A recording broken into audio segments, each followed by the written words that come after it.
السلام عليكم ورحمة الله وبركاته. كيف أنتم إخواني وأحبائي البررة وأيها الفضلاء النبلاء؟ الله سبحانه وتعالى يبارك في عمركم ويطيل ظلكم ويديم حياتكم وينفع بكم الآخرين وينفع بكم العالم كله، وهدى بكم الضالين والفاسقين والمنافقين والذين يجحدون الله سبحانه وتعالى. كيف أنتم إخواني وأحبائي؟ إن هذا اليوم الذي قد حضرت فيه بدرس من صور من حياة الصحابة، ولا شك إن هذا الدرس يكون مشتملا على تبيين تعبيرات من هذا الكتاب، وإنكم قد ادخرتم كثيرا من التعبيرات والجمل المفيدة في جملكم، وهذه سلسلة رابعة اليوم قد حضرت بين أيديكم بها. إخوتي، إن صاحب الكتاب يبدأ هذه الصفحة قائلا وكاتبا: بسم الله الرحمن الرحيم.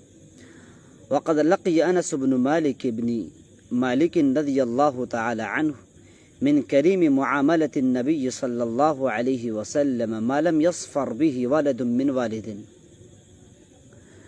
وضاق من نبيل شمائله وجليل خصائله ما تغبطه عليه الدنيا. فلنترك لأنس الحديث عن بعض الصور الوضاءة من هذه المعاملة الكريمة التي لقيها في رحاب النبي السمح الكريم صلى الله عليه وسلم، فهو بها أدرى وعلى وصفه أقوى.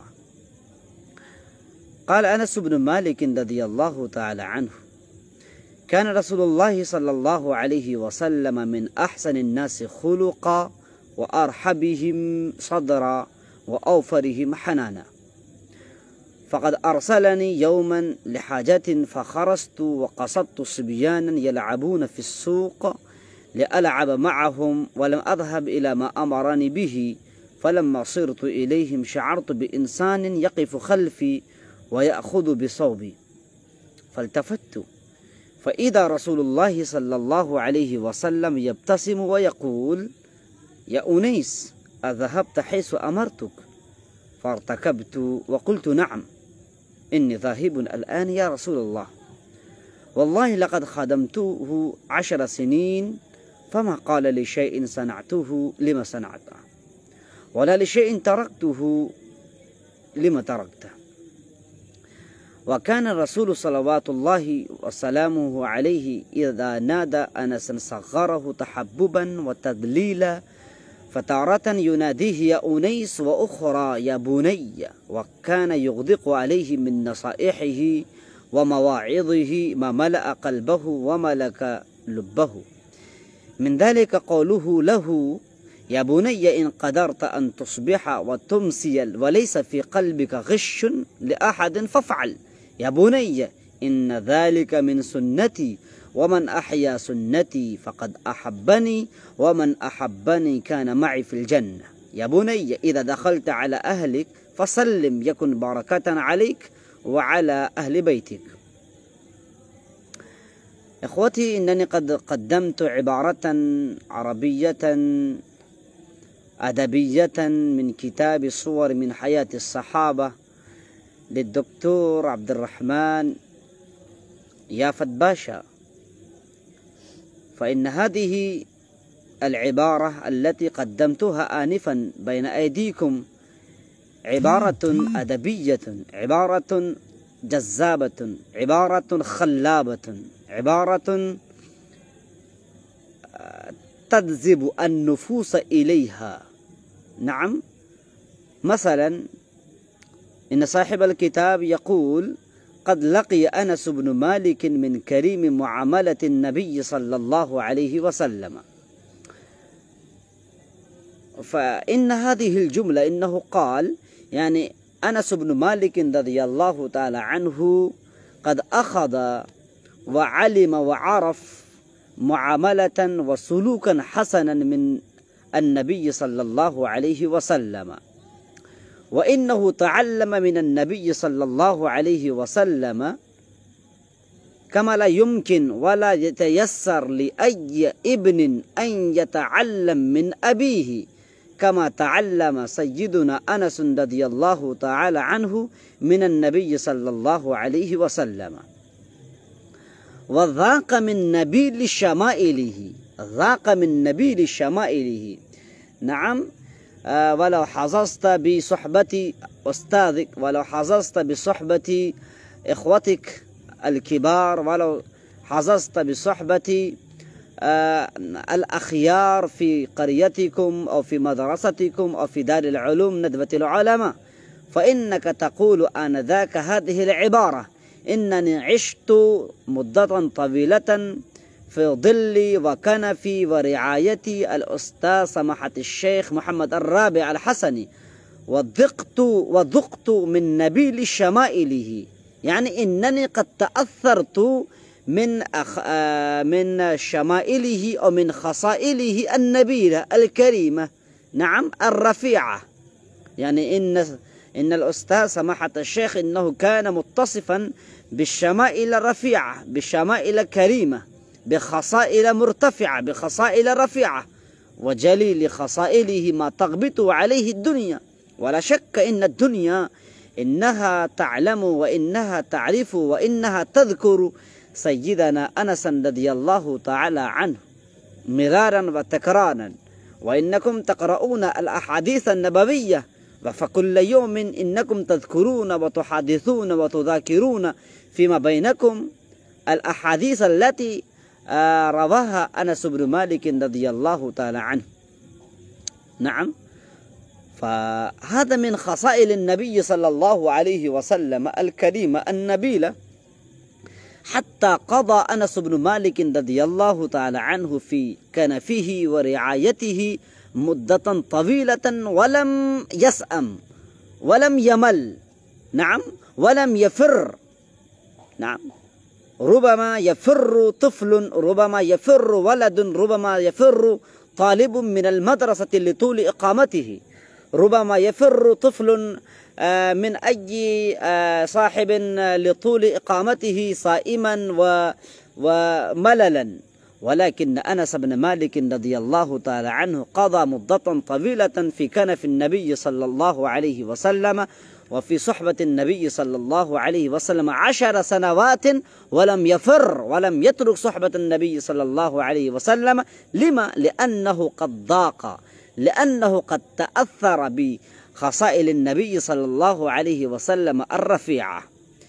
فصاحب الكتاب إنه يقول: علينا أن نستمع وعلينا أن نصغي هذه القصة من صاحب القصة وهو أنس رضي الله تعالى عنه.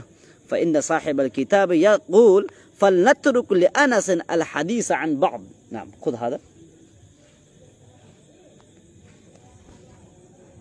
نعم، طيب، شكرا، جزاكم الله. نعم، قم أنت قائما هناك. نعم، شكرا.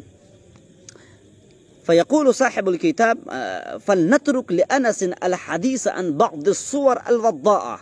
نعم، ولا شك إن أنس بن مالك رضي الله تعالى عنه إنه قضى مدة طويلة في صحبة النبي صلى الله عليه وسلم، وإنه قد علم وعرف كثيرا من الجوانب وكثيرا من الجهات النبوية، وإن صاحب البيت أدرى بما فيه، ولذلك لا يمكن لأي شخص إنه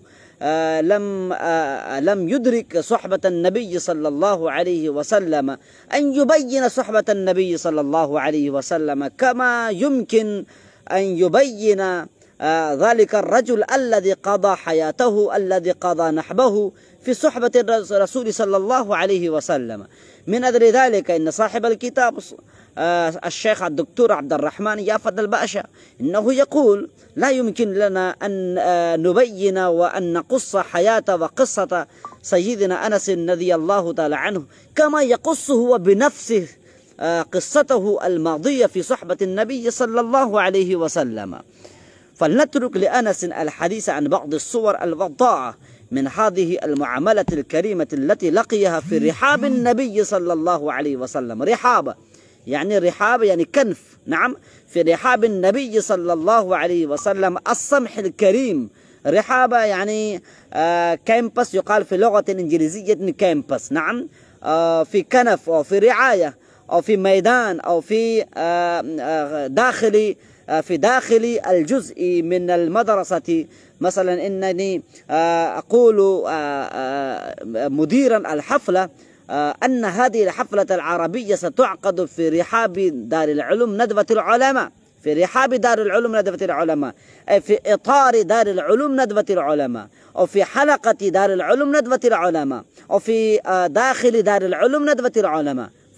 فإنك تقول هذه الجملة داخل أو دائرة أو إطار في لفظ آخر رحاب، نعم، إنني أخطب في رحاب دار العلوم ندوة العلماء خطبة عربية، فعليك أن تكتب هذا اللفظ رحاب، نعم، ما شاء الله، ما أحسن هذا اللفظ.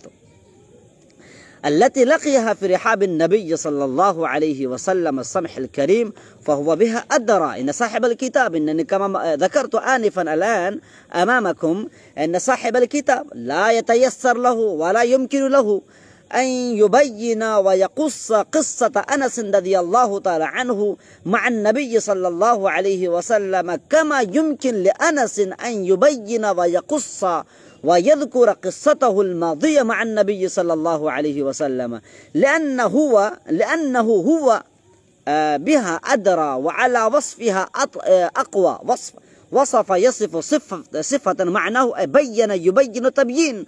فإن صاحب الكتاب إنه يعترف بأنه لا يقدر على قصة أنس رضي الله تعالى عنه كما يقدر سيدنا أنس رضي الله تعالى عنه أن يقص حياته الماضية مع النبي صلى الله عليه وسلم، حياته الماضية، الماضية في رحاب النبي صلى الله عليه وسلم، نعم. فيقول أنس بن مالك رضي الله تعالى عنه إيش ماذا قال؟ واصفا وذاكرا وصف النبي صلى الله عليه وسلم وصفات النبي صلى الله عليه وسلم. ما شاء الله. اكتب أيها الإخوان، اكتب هذه التعبيرات، ربما يشن الأعداء المخالفون للإسلام على أوصاف النبي صلى الله عليه وسلم ويشوهون صورة النبي صلى الله عليه وسلم الوضاءة. فعليكم أن تحفظوا هذه الجمل، نعم، كما قال أنس بن مالك رضي الله تعالى عنه. ماذا يقول؟ كان رسول الله صلى الله عليه وسلم من أحسن الناس خلقا وأرحبهم صدرا وأوفرهم حنانا. نعم، ما شاء الله. إنه قد بين في جمل قصيرة وجيزة جملا طويلة. نعم، ماذا قال؟ كان رسول الله صلى الله عليه وسلم من أحسن الناس خلقا كما يقول سيدنا حسان بن ثابت: وأحسن منك لم تر قط عيني وأجمل منك لم تلد النساء. يقول أنس بن مالك رضي الله تعالى عنه: كان رسول الله صلى الله عليه وسلم من أحسن الناس خلقا، يعني له خلقا طويل، له خلق رفيع، له خلق كريم، له خلق نبيل، له خصائل كريمة، له خصائل نبيلة، له خصائل مؤثرة على كل قلب. نعم، فمن أحسن الناس خلقا، من أحسن الناس يعني في العالم كله، الناس الذين كانوا موجودين آنذاك من آدم إلى ما دامت السماوات والأرض، كل إنسان يخلق في هذا الكون، فكان النبي صلى الله عليه وسلم من أحسنهم خلقا. نعم، وأرحبهم صدرا، أرحبهم صدرا أي أوسعهم صدرا. كثير من الناس إنهم كانوا يسبون النبي صلى الله عليه وسلم ويشتمون النبي صلى الله عليه وسلم ويرمون النبي صلى الله عليه وسلم بكثير من التهم وبكثير من المغلظات من الأغلوطات. رغم ذلك إن النبي صلى الله عليه وسلم كان يعفو عنهم ويغفرهم، نعم، ويمد يديه أمام الله، نعم، مستعفيا عن هؤلاء الذين يسبونه، عن هؤلاء الذين يشتمونه. نعم، هذا هو خصلة للنبي صلى الله عليه وسلم نبيلة. هذه هي من شمائل النبي صلى الله عليه وسلم، كما يذكر أنس رضي الله تعالى عنه: كان النبي صلى الله عليه وسلم من أحسن الناس خلقا وأرحبهم صدرا. وأرحبهم صدرا يعني إن النبي صلى الله عليه وسلم كان أوسع الناس صدرا.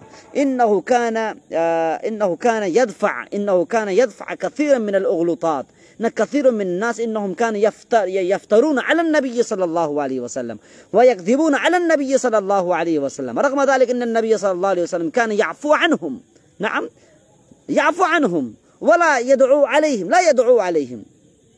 هذا من وصف النبي صلى الله عليه وسلم، إنه كان أرحبهم صدرا وأوفرهم حنانا. إن النبي صلى الله عليه وسلم كان يحب الإنسان حبا كثيرا.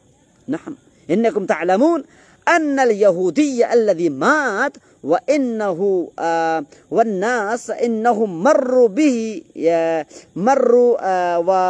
وصاروا بذلك النعش أمام النبي صلى الله عليه وسلم، فبكى النبي صلى الله عليه وسلم لما رأى ذلك اليهودي الذي مات بدون الإيمان. فبكى النبي صلى الله عليه وسلم، فسأل الصحابة رضوان الله عنهم أجمعون: لماذا تبكى يا أيها النبي؟ لماذا؟ فقال النبي صلى الله عليه وسلم: لماذا لا نبكي؟ لماذا لا نبكي؟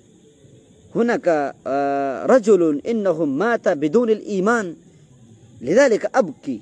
نعم، فهذا من وصف النبي صلى الله عليه وسلم، إنه كان يحب كل إنسان، سواء كان مؤمنا بالله، سواء كان كافرا، سواء كان جاحدا، سواء كان منافقا. إن النبي صلى الله عليه وسلم يحب. وإنكم تعلمون أن عبد الله بن أبي بن سلول حينما مات إن النبي صلى الله عليه وسلم صلى عليه صلاة الجنازة، رغم أن عمر بن الخطاب رضي الله تعالى عنه حال بينه بين النبي صلى الله عليه وسلم وبين جنازته وبين بين الصلاة على ذلك المنافق.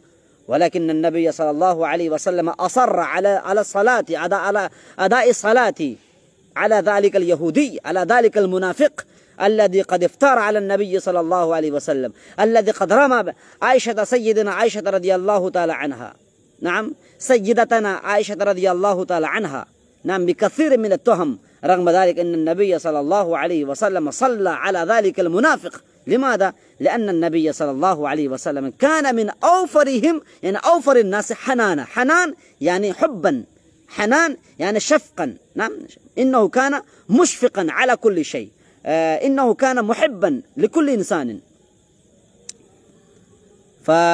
فإنه إن أنس بن مالك رضي الله تعالى عنه إنه ذكر هناك قصة حدث بينه وبين أنس بن مالك رضي الله تعالى عنه، وهذه هي القصة التي تدل على شفقة النبي صلى الله عليه وسلم وحنان النبي صلى الله عليه وسلم على سيدنا أنس رضي الله تعالى عنه. لأن أنس بن مالك رضي الله تعالى عنه إنه كان خادما للنبي صلى الله عليه وسلم، فإنه كان يشهد بأن النبي صلى الله عليه وسلم يحبه ويحن ويشفق عليه. نعم، فهناك قصة قد ذكرت أمامك، ولكن هذه القصة ما ذكر هناك أي تعبير. نعم، والله لقد خدمته 10 سنين. ماذا قال؟ والله لقد خدمته 10 سنين فما قال لشيء صنعته لما صنعته ولا لشيء تركته لما تركته. نعم، هذا.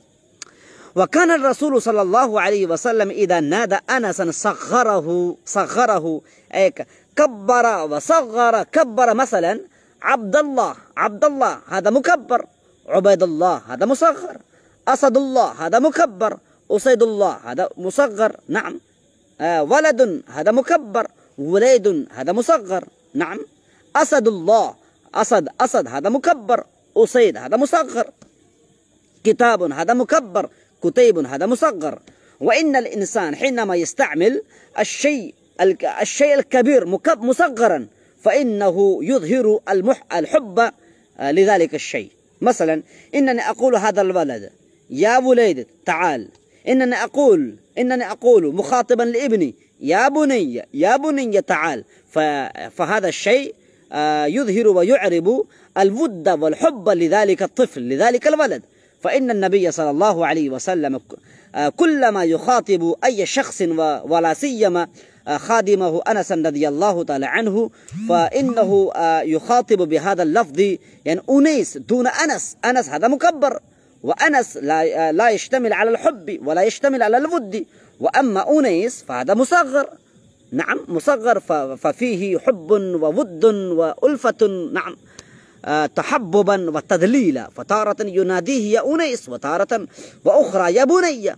فهذا يدل على أن النبي صلى الله عليه وسلم كان يحب خادمه حبا كثيرا، ولكن للأسف نحن لا نحب أبناءنا، نحن لا نحب إخواننا، ونحن ندعي أننا من الذين يحبون النبي صلى الله عليه وسلم. نحن ندعي وأننا من الذين يتبعون النبي صلى الله عليه وسلم. انظروا أيها الطلاب وأيها الإخوان وأيها الفضلاء أيها السعداء، انظروا في هذه العبارة. إن أنس رضي الله تعالى عنه إنه يعترف بأن النبي صلى الله عليه وسلم كيف يحبه، فأنس رضي الله تعالى عنه يقول بنفسه. هذه هي العبارة التي قالها أنس رضي الله تعالى عنه، التي قالها وذكرها أنس رضي الله تعالى عنه بنفسه. ما ذكر صاحب الكتاب، ما ذكر صاحب الكتاب، بل قال صاحب الكتاب إنني أترك هذه القصة وأدفع وألتمس لأنس رضي الله تعالى عنه أن يقص هذه القصة بنفسه. فيقول أنس رضي الله تعالى عنه أن النبي صلى الله عليه وسلم ينادينني تحببا وتدليلا، إظهارا للشفقة، إظهارا للحب، يا أنيس يا بني. ولكن ما بالنا لا نلفظ هذا اللفظ يا بني، أي آدمي أي لڑکے. نعم. كيف نحن ننادي أولادنا أي لڑکے أي بچے. كيف هذا؟ كيف تنشأ الحب الآصرة الوطيدة بيننا وبين أولادنا؟ لماذا لا نقول يا بني يا ابني؟ نعم. كما يقال في لغة أردية بتوا إذر آجا. والله لو نستعمل مثل هذه الكلمات فالله سبحانه وتعالى إن شاء الله سيلقي الحب في قلوب أولادنا وفي قلوب الآباء أيضا. وكان يغدق عليه من نصائحه ومواضعه. نعم. ما ملأ قلبه وملك لبه. المراد باللب هناك العقل، لب العقل. نعم. أغدق يغدق إغداقا معناه أتحف يتحف إتحافا، وأتحف يتحف إتحافا معناه ملأ يملأ ملأ. نعم. نصح ينصح نصحا. نعم. وكان يغدق عليه من نصائحه، يعني وكان يتحف على وكان النبي صلى الله عليه وسلم يتحف على أنس رضي الله تعالى عنه بهذه النصائح وبهذه الكلمات المكنونة بالدرر المكنونة. ما ملأ قلبه وملك لبه أي ملك وقبض اللب وقبض على عقله، يعني عقل أنس رضي الله تعالى عنه، حتى كان أنس رضي الله تعالى عنه إن قلبه يميل إلى النبي صلى الله عليه وسلم دون إلى أهل بيته. يا بني إن قدرت، ما من ذلك قوله له، يعني أنس رضي الله تعالى يقول إن النبي صلى الله عليه وسلم ينصحه ويغدق عليه من النصائح. ماذا؟ ما أي النصيحة؟ يا بني إن قدرت أن تصبح وتمسي وليس في قلبك غش، وليس في قلبك حقد، وليس في قلبك حسد. نعم. لأي شخص غش، لأي شخص حقد لأي شخص لأحد فافعل، يعني حينما تنام وحينما تريد النوم في الليل فعليك أن تصفي قلبك، فعليك أن تزكي قلبك، فعليك أن تطهر قلبك من الحقد ومن الغش ومن الحسد، نعم، ومن البغض لأحد، نعم، وتنام حتى تموت في الليل وتشهد، نعم. فهذه هي النصيحة التي نصح بها النبي صلى الله عليه وسلم.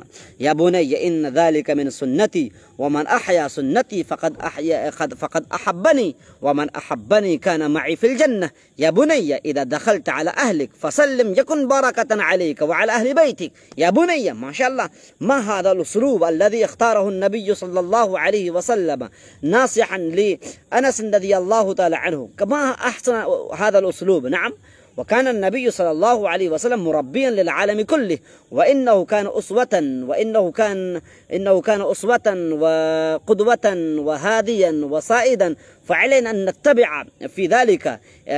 لو كنا من الأساتذة فعلينا أن نتبع النبي صلى الله عليه وسلم. إن النبي ماذا يستعمل، كيف يستعمل وكيف يخاطب خادمه، حتى الطفل، حتى التلميذ، نعم. يا بني إذا دخلت على أهلك فسلم. يا بني، إن النبي صلى الله عليه وسلم يقول يا بني، ما قال يا ولد، ما قال يا صبي، ما قال يا للكا، لا، ما قال هذا. يا بني، نعم، فيه حب وفيه شفقة. يا بني إذا دخلت، إذا جلست، نعم، إذا أتيت على أهل بيتك، إذا أتيت، إذا حضرت، إذا دخلت على بيتك، على أهلك، فسلم، فقرأ على أهل بيتك السلام عليكم ورحمة الله، فإن تقديمك السلام يؤدي إلى البركة. من هذا حسان؟ لا حسان، لا. يا بني إذا دخلت على أهلك فسلم يكن بركة عليك وعلى أهل بيتك. نعم أخي. من يتصل بي؟ إخواني، الآن أنا مشتغل بتقديم المذاكرة وبتقديم التعبيرات. يا بني إذا دخلت على أهل بيتك فسلم يكن بركة، نعم، يعني إن أداء سلامك على أهل بيتك يؤدي إلى البركة، يؤدي إلى السلام، يؤدي إلى الطمأنينة، يؤدي إلى الراحة، يؤدي إلى إنزال الرحمة من الله سبحانه وتعالى. أيها الإخوان، هذه هي النصيحة من النبي صلى الله عليه وسلم التي بينها والتي ذكرها أنس رضي الله تعالى عنه لنا ولعامة الناس. فعلينا أن نعمل ونأخذ بما قال وبما ذكر أنس رضي الله تعالى عنه، وعلينا أن نحفظ كل عبارة وكل جملة من الجمل وكل حرف من الحروف وكل كلمة من الكلمات المذكورة والمستعملة في هذا الكتاب. وإنني أنصح كل يوم للمذاكرة هذا الكتاب، يعني صور من حياة الصحابة، فإن ذلك يكون مؤديا إن شاء الله إلى بهارتك ومهارتك في هذه اللغة. إلى اللقاء إن شاء الله. شكرا، جزاكم الله. السلام عليكم ورحمة الله وبركاته.